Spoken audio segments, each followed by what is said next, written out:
faz missões, né? Nossa igreja faz missões. E precisamos fazer mesmo, porque esse é um dos objetivos da nossa igreja. Cristo deixou a sua igreja justamente para isso, fazer missões. Isso é importante para todos nós, e principalmente para o nosso Deus, né? Hoje nós vamos meditar num texto muito conhecido dos irmãos. E o texto, o título da nossa mensagem é Nunca é tarde para se encontrar com Cristo. Nunca é tarde. E eu vou pedir aos irmãos que abram suas Bíblias no Evangelho de Lucas, capítulo 15, e vamos ler os versículos de 11 a 32. Evangelho de Lucas, capítulo 15, versículo 11 a 32. Um texto bem conhecido dos irmãos. Talvez os irmãos já escutaram muitas e muitas mensagens baseadas nesse texto. Evangelho de Lucas 15, 11 a 32. Diz assim então, Jesus continuou. Um homem tinha 2 filhos. O mais novo disse ao pai, pai, quero a minha parte da herança. Assim o pai repartiu a propriedade entre eles. Não muito tempo depois, o filho mais novo reuniu tudo o que tinha, foi para uma região distante e lá desperdiçou seus bens, vivendo desenfreadamente. Depois de ter gastado tudo, houve uma grande fome em toda aquela região e ele começou a passar necessidade. Por isso, foi empregar-se com um dos cidadãos da região, que o mandou para o seu campo a fim de cuidar de porcos. Ele desejava alimentar-se com as vagens de alfarrobeira que os porcos comiam, mas ninguém lhe dava nada. Caindo em si, disse, quantos empregados de meu pai têm comida com fartura, e eu aqui morrendo de fome? Vou-me levantar, voltar para o meu pai e dizer a ele, pai, pequei contra o céu e contra ti. Já não sou digno de ser chamado teu filho. Trata-me como um dos teus empregados. A seguir, levantou-se e foi para o seu pai. Ele ainda estava longe quando o pai o viu, o qual, movido por compaixão, correu, abraçou-o fortemente e ternamente o beijou. O filho disse, pai, pequei contra o céu e contra ti. Não sou mais digno de ser chamado teu filho. Contudo, o pai disse aos seus servos, depressa, tragam melhor roupa e vistam nele. Coloquem um anel no dedo e calçados nos pés. Tragam um novilho gordo e matem-no. Vamos comer e festejar, pois este meu filho estava morto e voltou à vida, estava perdido e foi achado. Então começaram a festejar o seu regresso. Enquanto isso, o filho primogênito estava no campo. Quando se aproximou da casa, ouviu a música e a dança. Então chamou um dos seus servos e perguntou-lhes o que estava acontecendo. Este lhe respondeu, o seu irmão voltou e o seu pai matou um novilho gordo, porque o recebeu de volta são e salvo. O filho primogênito encheu-se de ira e não quis entrar. Então o pai saiu e insistiu com ele. Ele, porém, respondeu ao seu pai, olha, todos estes anos tenho te servido e nunca desobedeci às tuas ordens. Entretanto, tu nunca me deste nenhum cabrito para eu festejar com os meus amigos.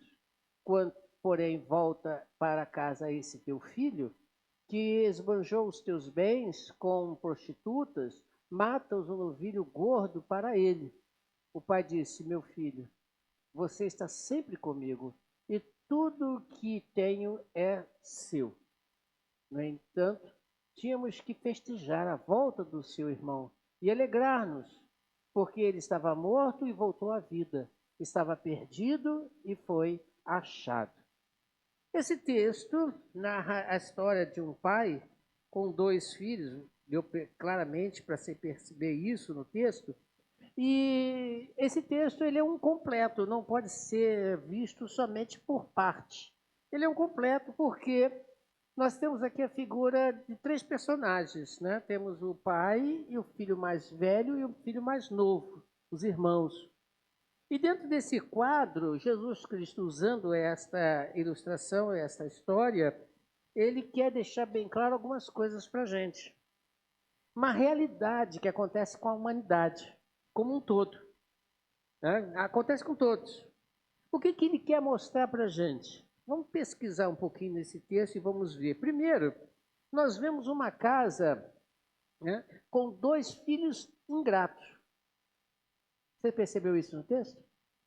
2 filhos ingratos. Não só aquele que sai e vai embora, mas aquele que fica. Apesar de ter ficado, ele é ainda ingrato. Você percebeu isso no texto? Hã? O mais novo, pai, estou a fim de ir embora. Me dá a parte daquilo que me pertence. Ora, todo mundo sabe, até nos dias de hoje, que filho só tem direito à herança do pai depois que acontece o quê? O pai morre. Em outras palavras, o filho não estava nem aí para a vida do pai, estou indo embora, eu quero o que é meu e vou-me embora. Como se fosse realmente direito dele. Ele não tinha direito, né? Nenhum. Mas o pai bondosamente deu a ele a parte que a ele pertence. E o outro, apesar de nunca ter saído de casa, você percebeu isso? Ele não se considerava de casa. Lá no versículo 29, se você prestou bastante atenção, é dito o seguinte: mas ele respondeu ao seu pai. Olha só que coisa interessante. Todos estes anos tenho servido e nunca desobedeci as tuas ordens. Entretanto, nunca me deste um cabrito para eu festejar com meus amigos. A palavra de servido, ela em grego quer dizer, todos esses anos eu fui um escravo seu. Todos esses anos eu fui um escravo seu. Então, apesar de estar em casa, ele não se considerava filho, pelo contrário, ele se considerava o quê? Um servo. Não sou seu filho, eu sou um servo. Estou aqui para servir. Estou aqui para trabalhar. Estou aqui para gastar minha vida em função da casa. Ingrato, né? A pessoa, você que é pai, você que vai ser pai também, um dia, né? E Deus abençoe. Né? Teu filho cresce. Né? Cuidado, hein? Aí chega lá um dia e fala assim, ó, estou aqui nessa casa há tanto tempo, nunca tive prazer nenhum, é uma casa que nunca me deu alegria, é uma casa que eu só tenho serviços, deveres e coisa e tal. Como é que você se sentiria? Poxa vida, fiz tanto. As mães ainda dizem assim, eu sustentei você 9 meses na minha barriga, com enjoo, com falta de fome, com aquelas dores nas costas, né? Falta de ar, não tinha posição para dormir. Não é esse negócio? Não? Lá em casa teve 2. Então, ouvi isso todo dia. Então, veja bem, o filho depois cresce e fala uma coisa dessa, é muita ingratidão. Tanto o que foi quanto o que ficou, todos os dois ingratos. Todos os dois muito ingratos. Outra coisa que você percebe no texto também, que apesar da ingratidão daqueles filhos, apesar daquilo tudo, você percebe no filho mais velho que ele mostrou e deixou bem claro que, mesmo com a atitude de benevolência do seu pai, ele não voltou atrás, na sua opinião. Ele chega lá, meu filho, o pai chama ele, meu filho, o pai considerava, você está aqui comigo, tudo que é meu é teu. O pai mostrou um carinho por aquele filho mais velho. E também pelo mais novo. O mais novo, quando voltava, o que o pai faz? Vendo ao longe, faz o quê? Será que ele vem pedir dinheiro porque acabou o dinheiro dele? Será que lá vem ele me perturbar, querer mais alguma coisa?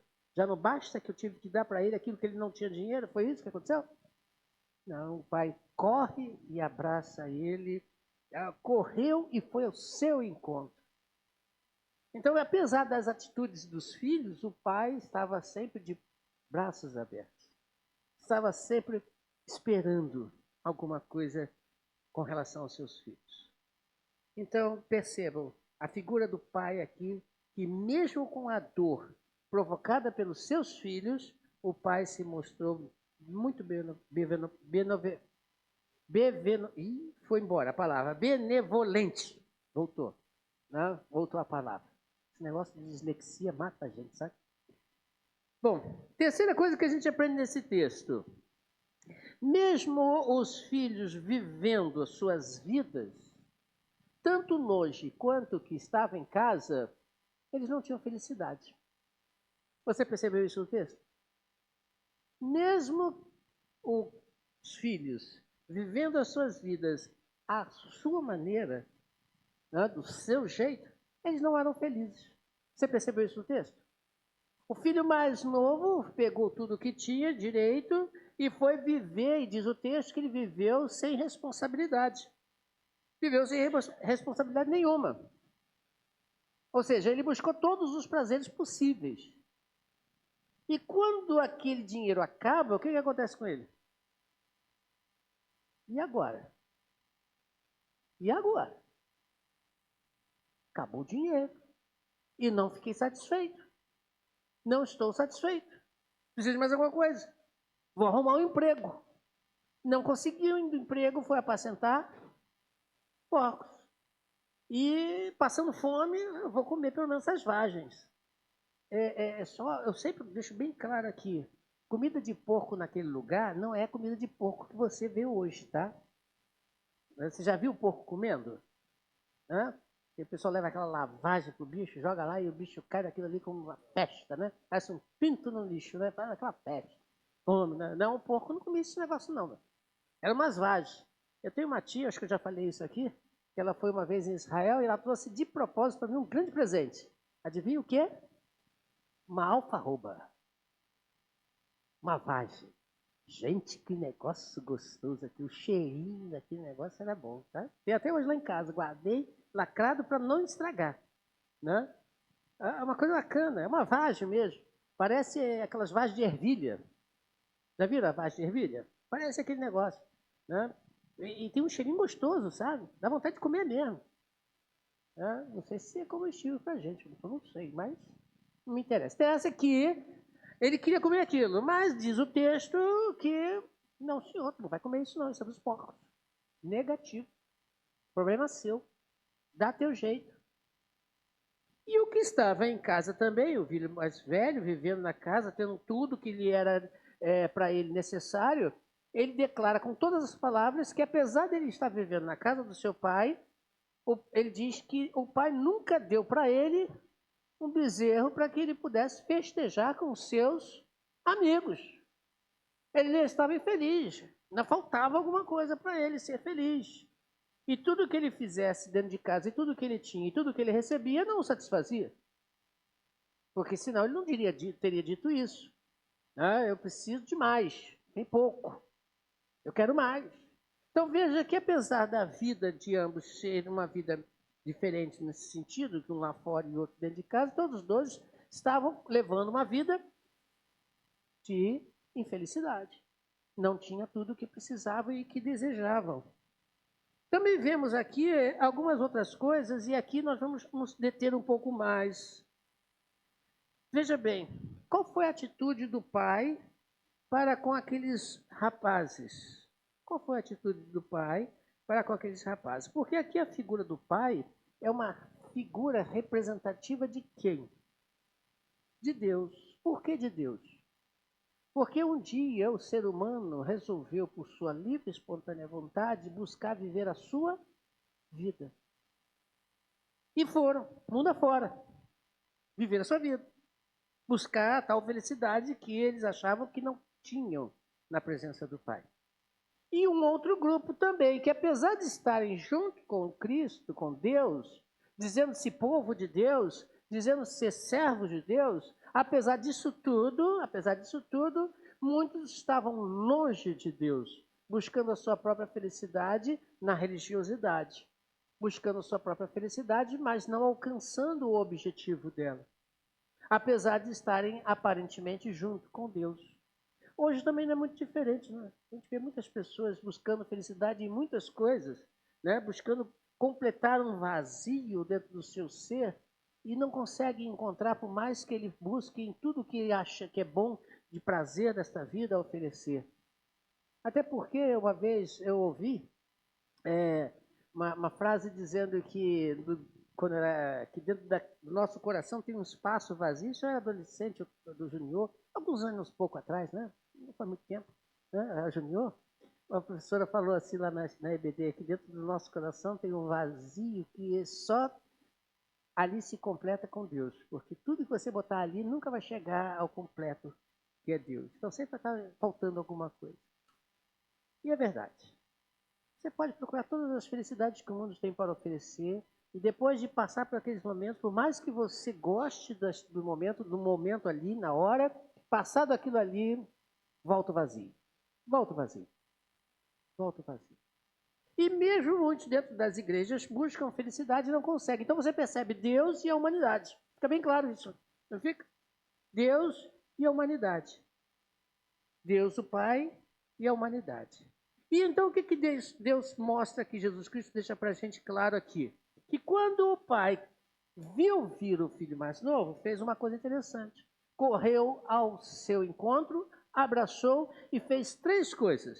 Eu acho que eu já falei o que significa essas 3 coisas aqui. Se não falei, falo de novo. Então, falo para os irmãos. E se alguém já ouviu, repete para aprender. Né? 3 coisas. O que ele fez aí no texto diz? Além de beijar, lógico. O que ele fez? Isso, sandália, anel e veste. Isso mesmo, André. Muito bem. O que isso significa? O que isso significa? Você não vê bem essas coisas, muitas das vezes, porque a gente não faz parte daquela cultura. Então vamos lá naquela cultura para pensar um pouquinho. Sandálias. As sandálias representam, ou representam até inclusive até hoje, né, em alguns lugares, liberdade. De onde eu tiro isso?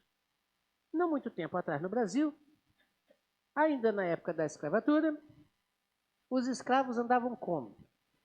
Descalços. E eles queriam muito o quê? Para fazer o quê? Para mostrar que eram livres. Porque só os livres tinham direito a calçado. Escravo não tinha direito a calçado. Não precisa ir muito longe. Quando o pai dá aquelas sandálias para o filho calçar, ele está dizendo, você está livre. Livre do quê? Dessa vida que tu estava vivendo. Dessa opressão que tu estava vivendo. Está livre disso. As vestes. O que significa as vestes? Não é para andar bem arrumado não, tá? É para mostrar que você tem condições e que sabe escolher roupa. Que sabe casar as roupas. Não quer dizer nada disso. Roupas quer dizer o quê? Naquela cultura, inclusive. Dignidade. Dignidade. As roupas significavam dignidade. Então você vê que aquele homem deixou de ser preso, oprimido, escravizado pelo pecado, pelaquela vida, e agora ele estava sendo recomposto, estava tornando até a dignidade de uma pessoa. Não é muito difícil da gente olhar na nossa sociedade. O sopão, por exemplo, quem vai no sopão, e quem não vai em outros dias também pode observar, que tem muitas pessoas que querem o quê naquele lugar, além da sopa, lógico? Roupas. Por que eles querem roupas? Você já tem algumas, mesmo que seja poucas. É porque as roupas que eles têm estão sujas, rasgadas e não suprem as suas necessidades. E as roupas para eles é importante.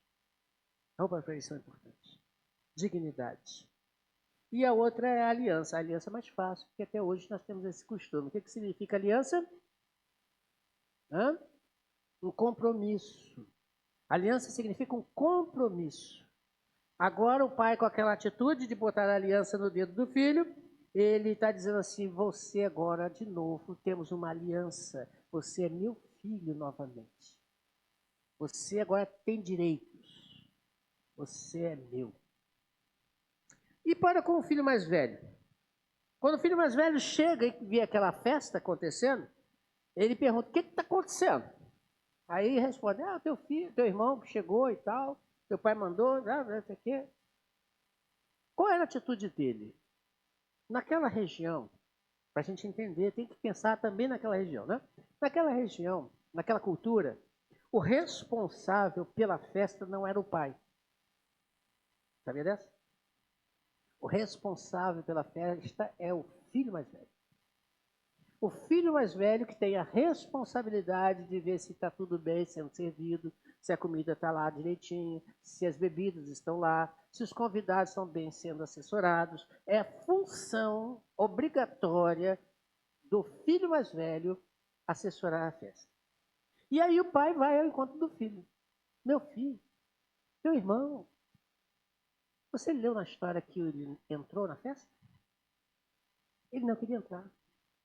Ele não queria entrar. Mas você viu a atitude do pai? Não é certo? Teu filho estava morto. Teu irmão estava morto. Ele agora viveu. Ele voltou. Vamos. Mesmo assim, o filho mais velho não quis. Mas o pai chamou. E nesse espaço aqui, nesse momento, é que Cristo quer que nós reflitamos. Reflitamos o quê? Decisão que vamos tomar. Porque depois que o texto acaba, você leu o texto comigo até o final, você vê que a festa, naturalmente, deu sequência. Mas deixou de participar da festa quem? O filho mais velho. Você não vê o filho entrando na festa. Jesus simplesmente para a história ali. Por que ele para a história dali?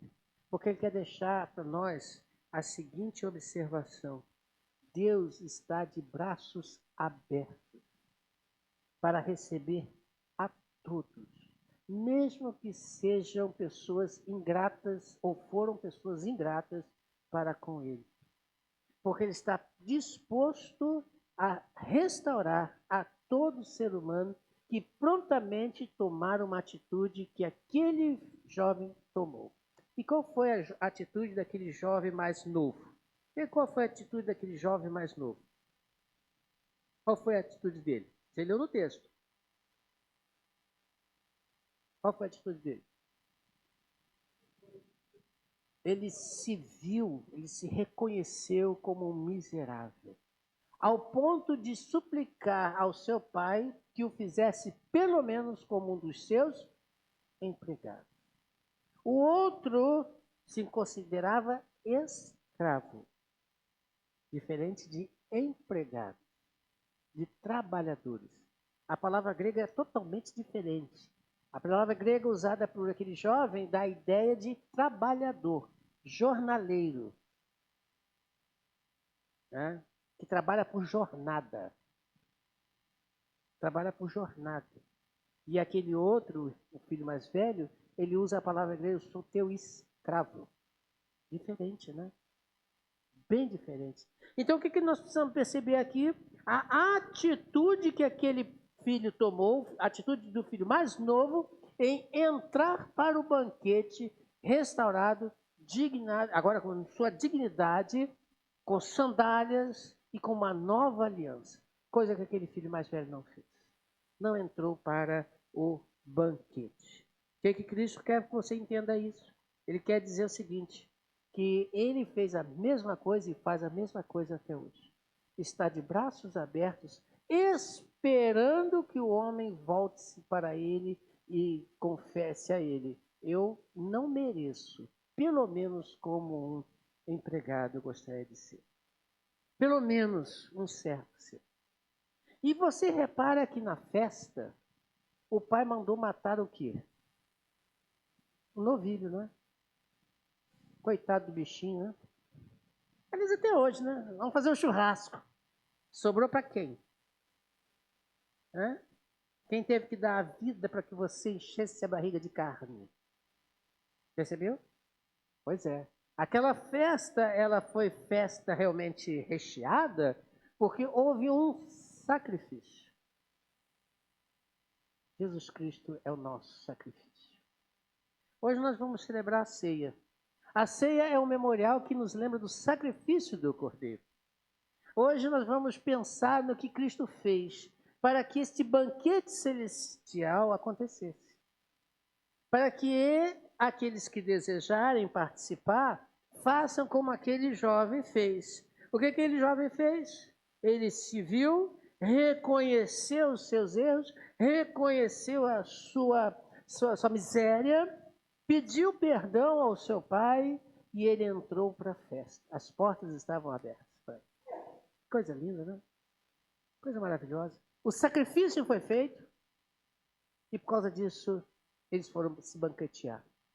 Mas aquele mais novo, aquele mais velho, aliás, apesar do quadro feito, ele não se humilhou, ele não se rebaixou, ele se manteve firme como um homem que tinha direitos, mas não quis entrar no banquete. Só que, no início da mensagem eu falei qual o título da mensagem, não falei? Qual o título da mensagem que eu disse no início? Você prestou atenção? Eu deixei bem claro. Alguém? Hã? Não? Você percebe como a mente do homem é limitada e falha? Cristo nunca é tarde. Isso aí. Percebam? Por que eu fiz essa questão de lembrar do título? Porque nós temos uma mente muito limitada. Nós precisamos de Cristo de qualquer jeito.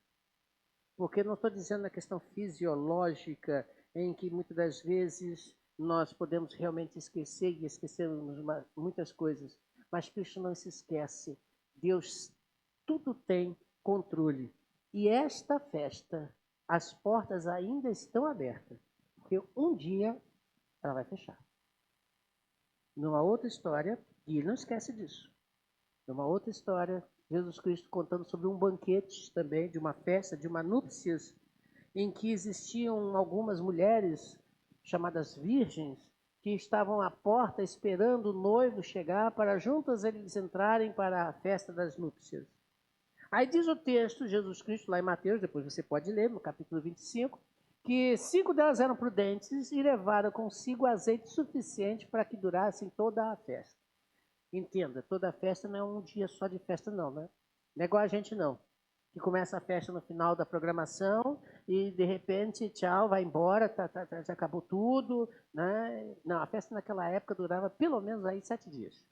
Imagina agora a despesa, né? 7 dias dando de comer e de beber para aquele pessoal folgado, né? Que estava ali aproveitando o momento, né? Aproveitando a festa. 7 dias. Haja comida, haja bebida. Mas, né, o texto diz que aquelas mulheres levaram azeite para acender as suas lâmpadas, clarear a festa durante pelo menos 7 dias de festa.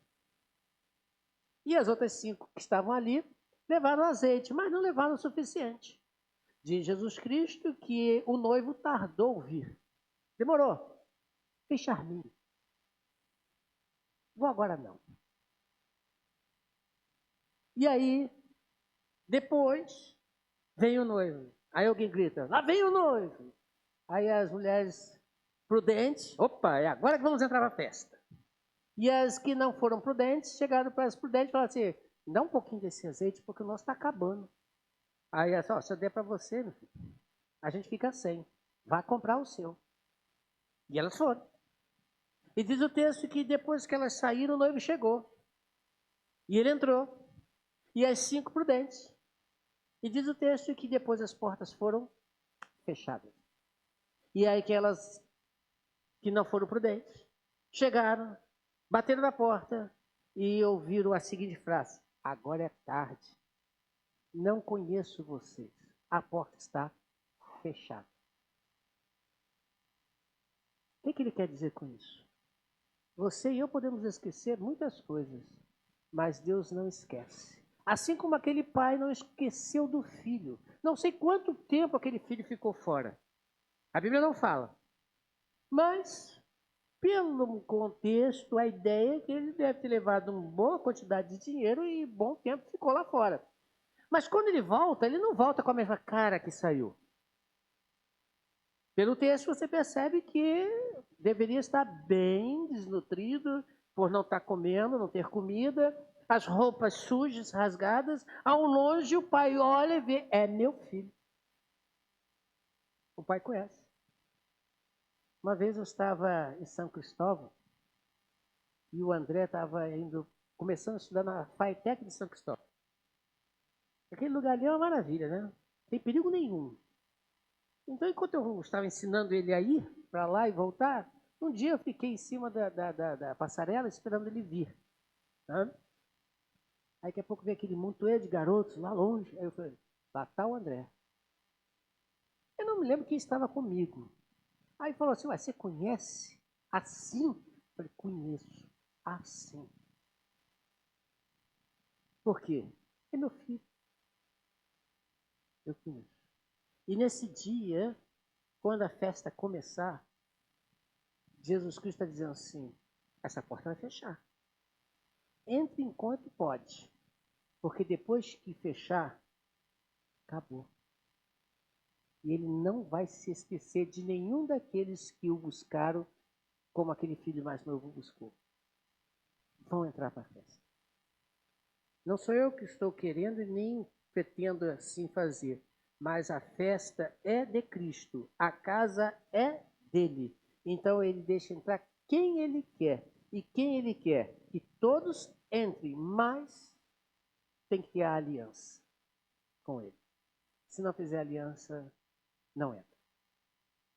Quando nós estivermos passando agora para a celebração da ceia, até peço aos nossos irmãos diáconos que venham, Jesus Cristo, quando estava instituindo esse memorial, ele estava dizendo para a gente o seguinte, lá em Mateus capítulo 26, versículo 26, ele estava dizendo o seguinte para a gente, deixou para mim e para você escrito o seguinte, enquanto ele, Jesus e os seus discípulos comiam, ele pegou o pão, deu graças a Deus e disse, tomem este elemento e comam.